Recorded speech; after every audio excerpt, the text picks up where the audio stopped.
Welcome to Adult Fellowship Bible Study, First Christian Church in Winchester, Kentucky. Today we begin a new series in the book of Revelation, the last book in the New Testament. Let's start by reading the first three verses in the New Revised Standard Version.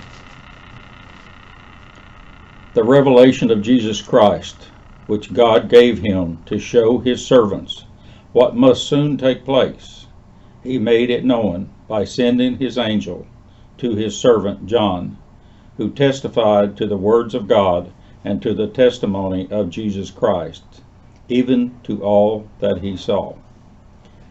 Blessed is the one who reads aloud the words of the prophecy, and blessed are those who hear and who keep what is written in it, for the time is near.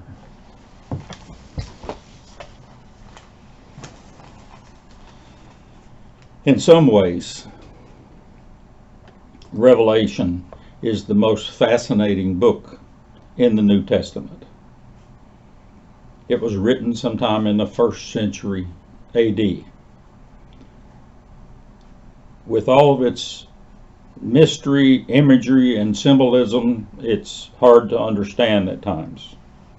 Some Christian communities essentially live in this book, that is, using it nearly every Sunday or Sabbath, while others avoid it in confusion and even fear. It has become a polarizing book due to the diversity of interpretations among Christians. Yet, scholars teach us that should not be the situation. Instead, when properly interpreted, it's understandable.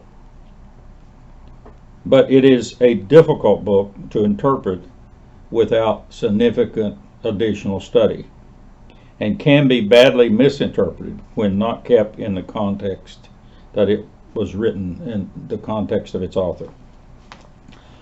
Fortunately, there has been significant scholarship during the past 40 years to help us better understand what is in this book. Those studies basically report that it must be studied with an understanding of the religious, political, social, and historical perspectives during the time it was written. It was not specifically written to us today, or Christians of all times, but to 7 real churches in Asia, which was at the time a Roman province in what is today Turkey, in the late 1st century AD, nearly 19,000 years ago. Its theology and message are simple and straightforward when interpreted in its initial context. Yet, it can be very foreign to our modern society and our modern value systems. Therefore, we will need to take more time than usual to become familiar with the symbolism, the context, and the setting that this book provides. Scholars advise teachers to conduct extensive introductory sessions before addressing chapter and verse specifically in Revelation. So it will be a while before we cover more than those 3 verses, because that advice we need to follow, because it must be viewed in its total and not cherry picking standalone verses to make our point. Revelation is written as an epistle, a letter specifically to churches, to specific churches, by a person named John, who identifies himself as a Christian prophet. He presents a near-term, end-of-time eschatology, which was consistent with 1st century Christianity that believed they were living in the last days and the end would come in their own lifetime. First century Christians believed God has a plan for the world and history, which he will carry out very soon despite human efforts. That's part of this message. In that plan, there will be plenty to test the Christian's faith, even to their death because of their faith. But at the end, true Christians who persist will reign with Christ over God's restored new world order, is essentially the message when you look at it in overview. The book is designed to encourage maintenance of the faith to the very end during a crisis in faith, during a crisis against the Christians, knowing you will be tremendously, extremely tested due to your faith. When it did not happen, when the end did not come in the lifetime expected, Christianity needed to develop diverse interpretations, and so that's how we've ended up with a lot of different interpretations over time. I have studied multiple modern scholars' work to prepare us for studying Revelations, and will rely heavily on them in the lectures. The ones I will most often espouse are first Dr. Eugene Boring of Bright Divinity School at Texas Christian University. He published respected commentary on Revelations between 1990 and 2010. He was also a disciples minister in Kentucky and surrounding states. Another is Dr. Bruce Metzger of Princeton University in their School of Theology, published in 1993, a classic commentary on Revelations that was updated. And it was updated recently with the help of Dr. David De Silva at Ashland Theological Seminary in Ohio. Another is Dr. Brian K. Blount. He's president and professor of New Testament at Union Presbyterian Seminary in Richmond, Virginia, and he tends to focus a little more on trying,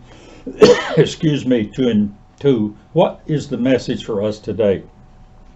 So we will bring some of that in too. Another, and one I rely very heavily on also, is Dr. Jerry L. Sumney, who is local. He's professor of Bible at Lexington Theological Seminary here in Lexington, Kentucky. He has recently focused on interpreting apocalyptic writings, which Revelation clearly is. I will also cite many others as we progress through the study, but these are the core scholars that my comments will be coming from. Nearly all my comments are summations of their pooled scholarship. Some opening take-home messages from those scholars are: Revelations is still needed by the church, but it must be correctly interpreted from the perspective of history, religion, social, and economic circumstances for the time that it was written, and use that information then to interpret our situation. But to do that requires considerable background study. Failure to prepare for the historical context has resulted in much misinterpretation and use of Revelations. Revelations is not to be interpreted with wooden literalism. Literalism. It's not to be interpreted with wooden literalism, as literally as it's written, verse by verse, but from total impression of the whole. The book appeals mainly to our imagination, not in a freewheeling way, but a seriously disciplined and focused theology. The end, focusing then on the end the end of the age, which the author views will be happening in his own lifetime. This book, when properly understood, should evoke spiritual enlightenment to us. Its message is harsh at times, however, as the author writes in anger, but it is not mean-spirited. Revelation is a classic example of apocalyptic writings and literature, a very popular genre in first century Jewish and early Christian faith. We saw this, by the way, when we studied the Apocrypha material, or Deuterocanon if you prefer. The thoughts and views of such literature are that this world is completely captured by evil and is unredeemable without a catastrophic intervention by God, the sovereign.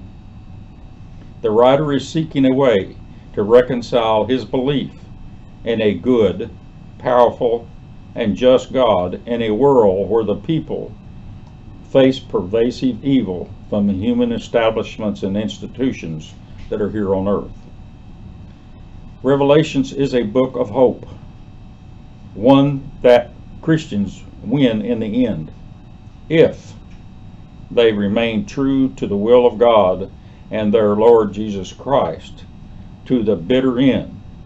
However, it will get much worse before the end, and that is God's plan too.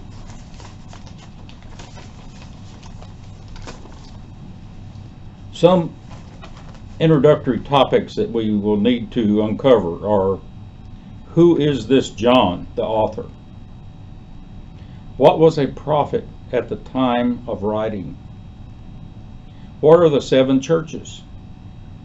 What was the crisis that triggered a need for revelations? Is this a symbolic coded book? What is apocalyptic thought and literature?